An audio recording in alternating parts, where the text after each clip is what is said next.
Welcome back ناظرین. ہم بات کر رہے ہیں کہ ریمنڈ ڈیوس کا فیوچر کیا ہوگا اور جو ڈیوس کپ میچ بال ٹاسنگ ہو رہی ہے, بلیم شفٹنگ ہو رہی ہے, وفاقی اور پنجاب حکومت میں کیا اس کی واقعی ضرورت ہے یا رول آف لا ہونا چاہیے. اور بریک پہ جانے سے پہلے ہمارے کالر تھے شہریار خرم راولپنڈی سے. انہوں نے کہا کہ نیشنل یونٹی کی یہاں پہ ضرورت ہے. اس وقت ایک اور کالر ڈاکٹر خلیل الرحمان پشاور سے ہمیں جوائن کر رہے ہیں.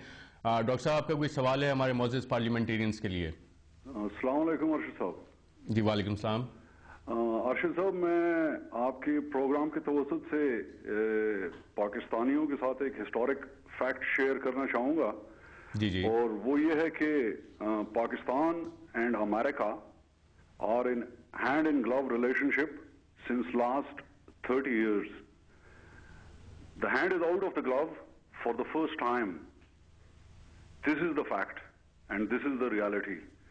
اگر یہ پارلیمنٹیرینز اور حکومت اس بات کو ایکنالج نہیں کر رہی تو ان کی کوئی مجبوری ہوگی. ادروائز جن کو پتا ہونا چاہیے ان کو پتا ہے. جی ڈاکٹر خلیل الرحمان صاحب, بہت شکریہ. بہت انٹرسٹنگ سوال ہے ڈاکٹر صاحب کا. Hand is out of the glove, کیا یہ ریئلائزیشن ہے ہمیں؟ ڈیفینیٹلی ہے جی. اس سے بڑھ کر کوئی ثانیہ ہو نہیں سکتا. اس سے پہلے جو اس نے نیشنل یونٹی کی بھی بات کی ہے, پہلے جس نے سوال کیا تھا, اور معذرت کے ساتھ افسوس یعنی کہ آپ پی ایم ایل این کا ویو پوائنٹ بھی سن رہے ہیں, پیپلز پارٹی کا بھی. آپ نے کوئی بلیم شفٹنگ دیکھی کہ فیڈرل گورنمنٹ پارلیمنٹ کی رپورٹ آئی, چودھری نثار صاحب کا بیان ہے, وزیر اعظم صاحب کا بڑا وزیر اعظم صاحب کا بیان جو آپ نے ابھی بتایا اس میں بلیم شفٹنگ نہیں تھا. اس نے صرف یہ بیان کیا کہ شہباز شریف نے میرے سے بات کی ہے. چیف منسٹر پرائم منسٹر سے بات کر سکتا ہے. اور اگر چودھری نثار صاحب کہہ رہے ہیں کہ یہ کہا گیا ہے کہ وفاقی حکومت تو امیونٹی دینے کو تیار ہے لیکن پنجاب حکومت اس میں رکاوٹ ڈال رہی ہے, یہ بلیم پنجاب حکومت پہ ڈالا گیا ہے اور میسج دیا گیا امریکنز کو کہ جی ہم تو بہت اچھے ہیں, پنجاب حکومت اس میں سارے روڑے اٹکا رہی ہے. میرے خیال میں اتفاق سے اس وقت نہیں تھا کیونکہ ہماری ایک پارلیمنٹری اسٹینڈنگ کمیٹی کی میٹنگ تھی, اس میں تھا جو میں نے نہیں. آپ کی پارٹی کے لیڈر ہیں, کیا یہی حقیقت ہے؟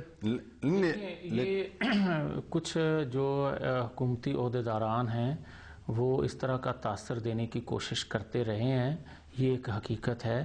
لیکن آج جو پرائم منسٹر نے وہاں بات کی, انہوں نے جو بات کی اس سے ہم اتفاق کرتے ہیں, لیکن وہ بھی ایک حقیقت ہے کہ جو حکومتی عہدیداران ان دنوں میں باتیں کرتے رہے ہیں اور میڈیا کے میں وہ چیزیں آتی رہی ہیں. ڈالپور صاحب نہیں بھائی نے معزز پارلیمنٹیرین ہے, اسی پارلیمنٹ میں بیٹھے, بالکل اسی پارلیمنٹ بیٹھے, میرے بھائی ہیں, وہ بات نہیں. لیکن مجھے کوئی چیز اس قسم کی نظر نہیں آ رہی کہ فیڈرل گورنمنٹ پروونس پہ ڈالے, کیوں یہ ایشو ایک ایسا ہے جس میں میں سمجھتا ہوں کہ جو لوگ امریکن گورنمنٹ کو یہ ایڈوائز دے رہے ہیں ان ساری چیزوں کی, وہ امریکہ کے دوست نہیں ہیں. کیونکہ یہ ایک ایسا ایشو ہو گیا ہے کہ کیا ہمیں اپنے عوام, اپنے لوگوں کے لیے کوئی عزت نہیں ہے, کوئی غیرت نہیں ہے کہ ہم ان لوگوں کو اس طرح سے چھوڑ دیں؟ نمبر 1.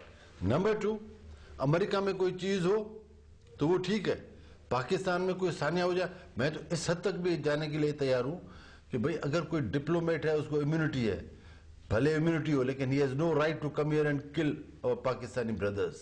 ڈپلومیٹک سٹیٹس اگر کلیئرلی ڈیفائنڈ ہوتا تو شاید اتنی بحث کی ضرورت بھی نہ ہوتی. نہیں بحث کی اب بھی اس پہ تو رولز بہت کلیئر ہیں طالب صاحب. نہیں اب بھی بحث کی اتنی ضرورت نہیں ہے, کیونکہ یہ بھی ہائی کورٹ نے کہا ہے کہ امیونٹی کا فیصلہ بھی ہم کریں گے. بالکل ناظرین, یہاں پہ ہم ایک وقفہ لیتے ہیں. فائنلی تو کورٹ نے اس کا فیصلہ کرنا ہے, لیکن اس کے ساتھ اور بھی بہت سارے ایشو ہیں. جب ہمارے سینیٹرز, سینیٹر فراکیل کا میں نام لوں گا, وہ کہتی ہیں کہ وہ ایک امریکن ایمبیسی کے ڈنر پہ گئی تھی اور وہاں پہ ایک آفیشل جس کا انہوں نے نام نہیں بتایا, وہ کہہ رہے تھے کہ جی ریمنڈ ڈیوس کو ہم لے جائیں گے, اور پاکستان کیونکہ امریکہ کے کنٹرول میں, تو اس پہ آپ لوگوں کو زیادہ ہائپر ایکٹیو نہیں ہونا چاہیے. ملکی سوورنٹی کے بھی سوال اٹھتے ہیں اور اس کے ساتھ ساتھ انلیگل ویپنز, اس کا بھی سوال اٹھتا ہے. اس پہ بات کریں گے ایک وقفے کے بعد.